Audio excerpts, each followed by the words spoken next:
Salve família!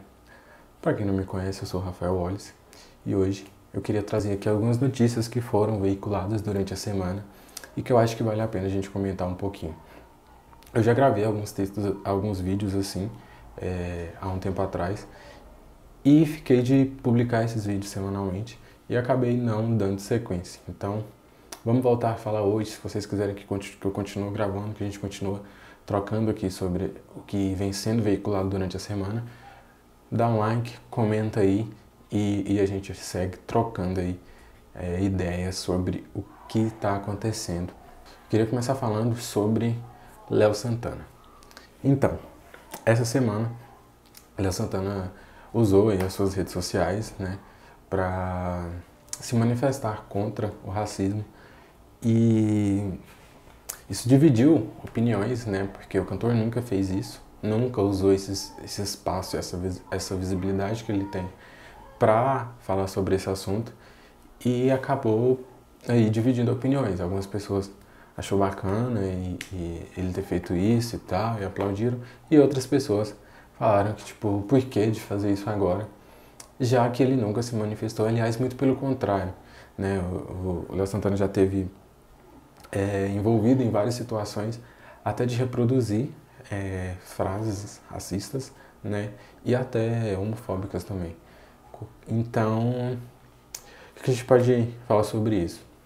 A primeira coisa que eu queria trazer aqui é da gente não usar situações de racismo para comemorar, sabe? Tipo, bem feito, mas também num combate, olha o que acontece e tal.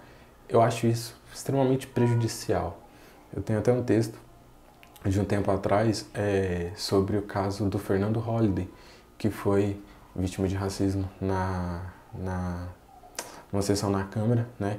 E, tipo, pra que mais de serviço do que o Fernando Holliday, né?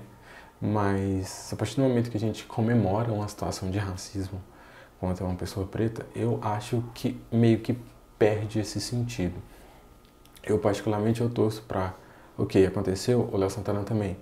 Ele, ele deu uma entrevista também falando sobre que, tipo, em algumas situações, chega no hotel e o frigobar tá vazio, ou ele tem que pagar algo antes de consumir, simplesmente por ser negro. Então, não são situações que a gente deve aplaudir, são situações que é triste a gente saber o que acontece, mas serve também para mostrar que, primeiro, não falar de um problema não vai fazer ele desaparecer.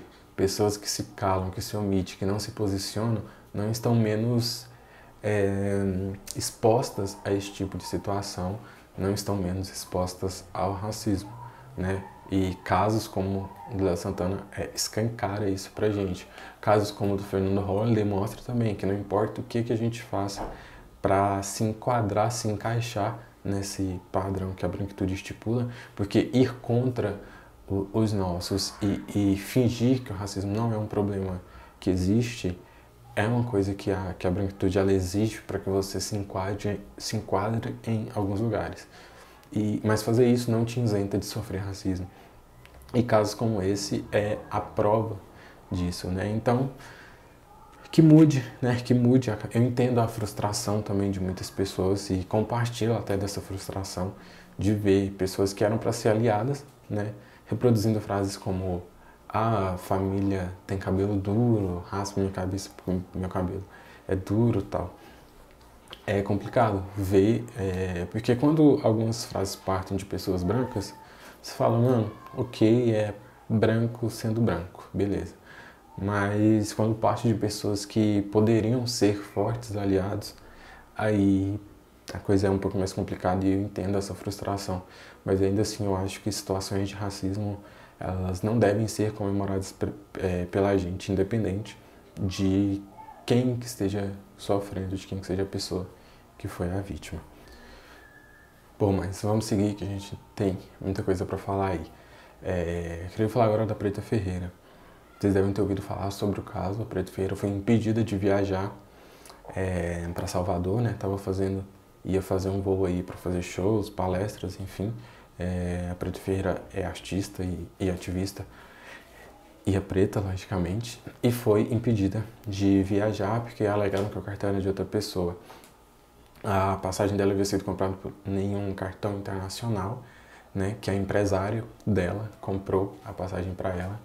E acontece isso pouco depois, né, uma semana depois praticamente do caso da Lorena, né, que teve todo o problema com o Banco Itaú lá, não conseguiu sacar o dinheiro dela, ficou presa dentro do banco, chamaram a Polícia Civil, enfim, e depois de uma perícia a polícia conseguiu chegar à conclusão mais bizarra que eu já vi na vida, de que ela tentou se passar por ela mesma para sacar dinheiro dela, da conta dela.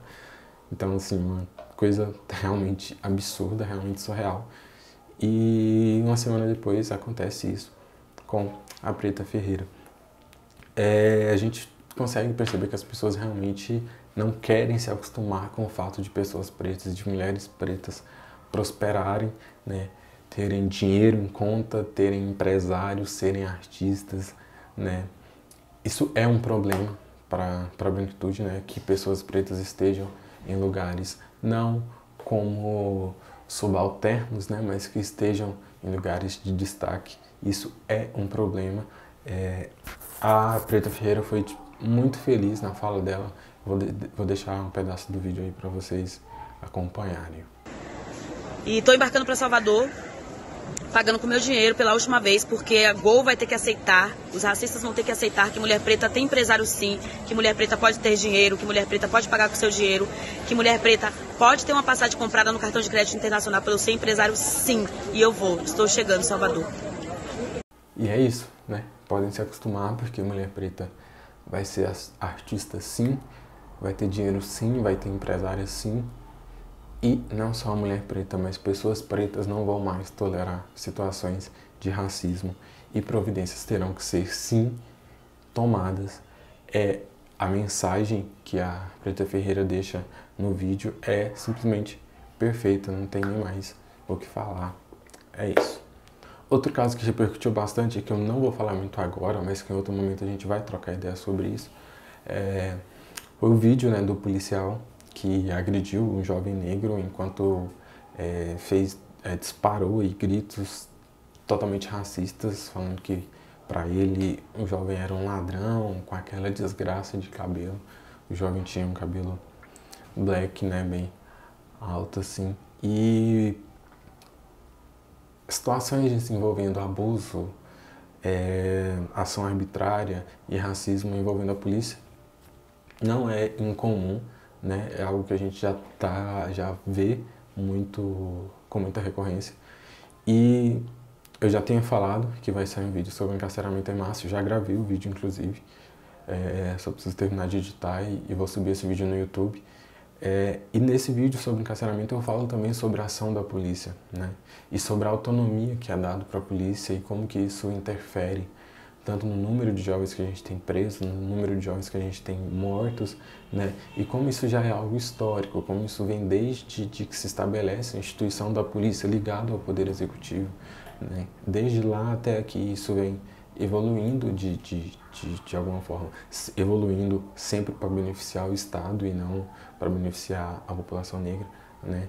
E então a gente vai falar bastante sobre isso em outro momento, não vou nem comentar muito, mas sim, a gente percebe que tem essa ação que é arbitrária, que é hierarquizante, né, e que tem a raça como principal fator de seletividade. E isso é um problema muito sério e é um problema já histórico, não é um problema que surgiu agora. Big Brother Brasil.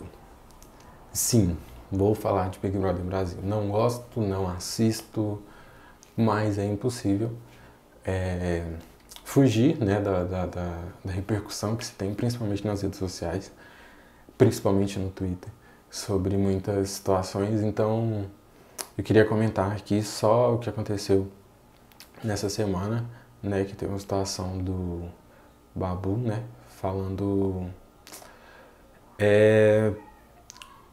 Com quem que foi, gente? Eu não sei o nome da menina, desculpa.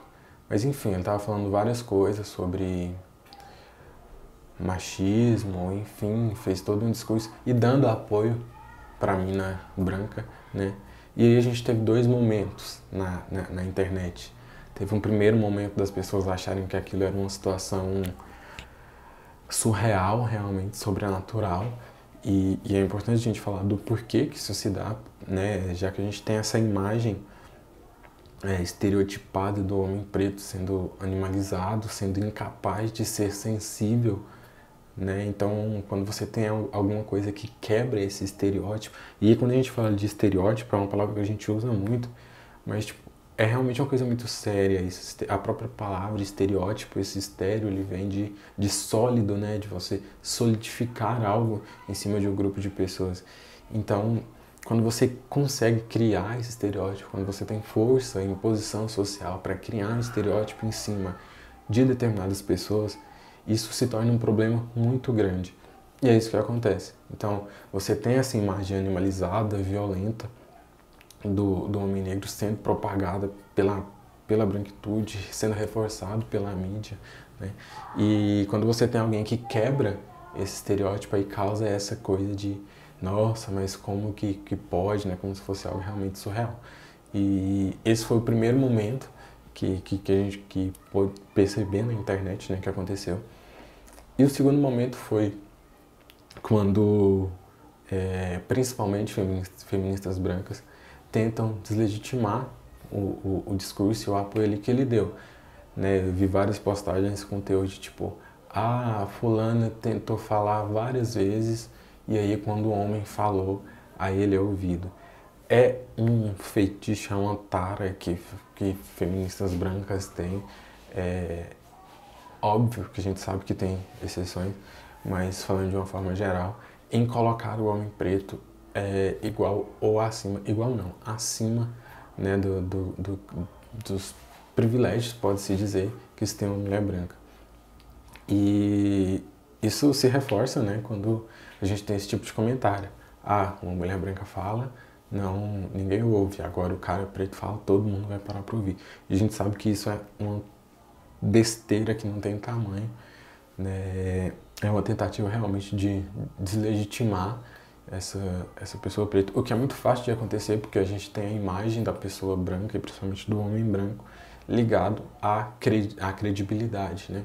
Então é muito fácil você deslegitimar uma pessoa que não passa uma imagem de credibilidade, que é o caso de pessoas pretas.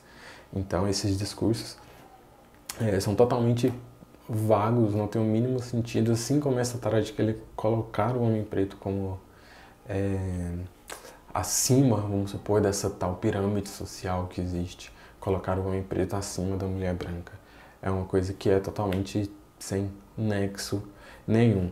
Por que eu falo que eu não gosto de Big Brother? E aí, já até tocando um gancho aqui pro próximo assunto que a gente vai falar. Eu acho Big Brother o palanque perfeito para a gente repercutir e dar ibope para pessoas brancas que fazem discursos totalmente óbvios. Uma pessoa branca fala A, ela vira a fada sensata e o cara é desconstruidão. Por falar a coisa mais óbvia possível, principalmente quando são coisas sobre racismo. Enquanto a gente tem, na própria casa, tem e já teve, né, pessoas dando aulas de racismo e antirracismo, né? Do que é racismo e de como ser antirracista. E esses discursos, eles não ganham a mesma proporção de alcance mesmo e de relevância quanto uma pessoa branca falando coisas que são óbvias. Então, eu particularmente não gosto, não acompanho, mas essa situação que aconteceu, eu acho que é válido a gente falar, porque é uma coisa que está, sim, no nosso cotidiano e que a gente tem que repercutir. Por que eu falei que isso linka com o próximo assunto que a gente vai falar? Joaquim Fênix, é isso, né? O ator do filme O Coringa, protagonista, que ganhou o prêmio, né, essa semana e aí fez um discurso que também ganhou aí proporções estratosféricas, assim, né? Falando que a gente tem que entender, né, essa estrutura racista que se tem no cinema e que tinha que haver mais pessoas negras ali, etc. Gente, primeiro, eu não estou contestando em momento nenhum o que ele falou e eu não estou querendo colocar como se ele não pudesse ou não devesse falar isso. Ele fala coisas muito interessantes, por exemplo, que não é uma questão de dar alguma coisa para uma pessoa negra de mão beijada, mas que é simplesmente reconhecer o trabalho que essa pessoa faz. Isso é sim uma fala muito interessante. Só que o que eu falo e o questionamento que eu queria fazer é: será que a gente realmente precisa dar palanque para essas pessoas brancas por esses discursos? Né? Porque tudo que uma pessoa branca fala, tem muita gente que vai parar para ouvir. Então será que a gente precisa nos nossos portais que são voltados para coisas nossas, influenciadores, enfim, será que a gente precisa dar esse palanque para essas pessoas? Então será que a gente realmente precisa disso, né? Acho que essa é a questão. Porque a gente tem muitas pessoas, muitos portais que se calam, por exemplo, na situação da página do Afroestima, que era uma página com 200 mil seguidores e que foi derrubada, e que o Mauro, que era o administrador da página, sofreu ameaças racistas, tanto ele quanto a família. E muitos portais se calaram sobre isso, né? E aí, relacionado a isso, era o assunto que eu queria trazer, que acabou dando uma certa polêmica durante a semana, que eu fiz um comentário no portal, na página do portal Notícia Preta, nesse post sobre o discurso do ator, né? E aí eu fiz um comentário que eu vou ler na íntegra. Vou ler na íntegra. Meu comentário foi: cadê a matéria do ataque racista à página Afroestima? Não é relevante? Gente, foi essa a pergunta. Eu fiz a pergunta imaginando 3 possibilidades de resposta. Na primeira, eles dizerem que tinha essa matéria, que ainda não tinha sido publicada, mas que eles tinham a matéria e que sim, era relevante. A segunda, eles falarem que não tinha essa matéria por uma questão de número de colaboradores e que não deu certo, mas que isso sim era relevante. E uma terceira possibilidade de resposta é que eles falarem: não, a gente não tem a matéria, nós não achamos relevante. Ok, eu esperei essas 3 possibilidades de resposta. E a resposta que eu tive foi... não vou ler na íntegra, porque foi um textão enorme. Eu não sei quem é o responsável por responder essas questões, mas foi um textão enorme. E que nessa resposta dava muito a entender de que eu tinha acabado com o portal, que eu tinha desmerecido totalmente todo o trampo que eles fazem. Um trampo que é de jornal colaborativo e que é de uma qualidade jornalística muito boa, né? E na resposta dava a entender como se eu tivesse desqualificado tudo isso, enquanto na verdade eu fiz uma pergunta, nada ofensiva. Eu li a pergunta aqui na íntegra. Da forma como eu comentei lá, foi a forma que eu li. Inclusive eu não apaguei o comentário tá lá no post. E aí essa resposta eu fiquei, tipo, sem entender. E aí depois foi no post que o Mauro tinha feito e comentei lá. Falei, comentei lá no Notícia Preta com Branco, e a resposta que eu tive foi essa. E coloquei ali parte dessa resposta, né? Eu fiquei chateado, confesso, porque eu fiz uma pergunta realmente tentando entender uma situação. Fiz um post aqui, que é esse post que vai aparecer aí pra você, que não foi voltado para o Notícia Preta, é bom que se diga, porque a gente tem vários blogs, vários portais que são voltados para assuntos, né, de pessoas pretas, Site Mundo Negro, Entretenimento Negro, portal TNM Portal, que inclusive fez sua matéria com o Mauro e fez uma live esclarecendo, enfim.